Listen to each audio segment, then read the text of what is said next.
Na španskem testnem centru INTA smo se pridružili 12 avtomobilističnim redakcijam, ki delujejo pod okriljem nemške založbe Motorpresse, najbolj znane kot izdajateljice revije Automotor und Sport. 12 redakcij, merilna tehnika in osmerica aktualnih malih SUV-jev.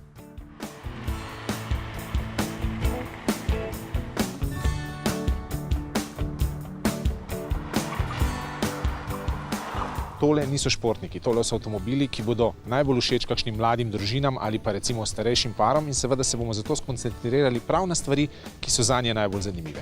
Prostornost, praktičnost notranjosti, tudi poraba, tudi recimo infozabavni sistemi, to je tisto, kar bomo natančno preizkusili in kar bo najbolj vplivalo na našo oceno.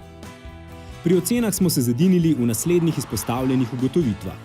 Z odlagališči je najbolj navdušil Crossland. Hvalimo, da je pomična zadnja klop serijska pri Capturju.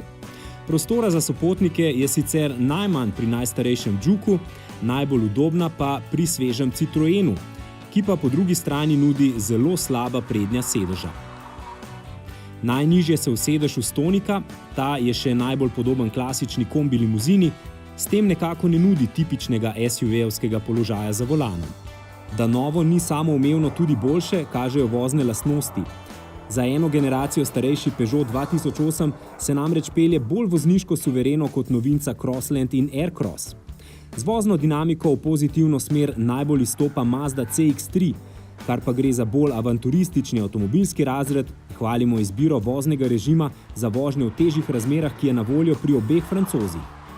Motorno so bili vsi avti opremljeni z majhnimi bencinskimi motorji, po večini s turbo trivaljniki, najbolj varčnega pa ima Arona. Nova Španka je tudi zmagovalka tokratnega primerjalnega testa.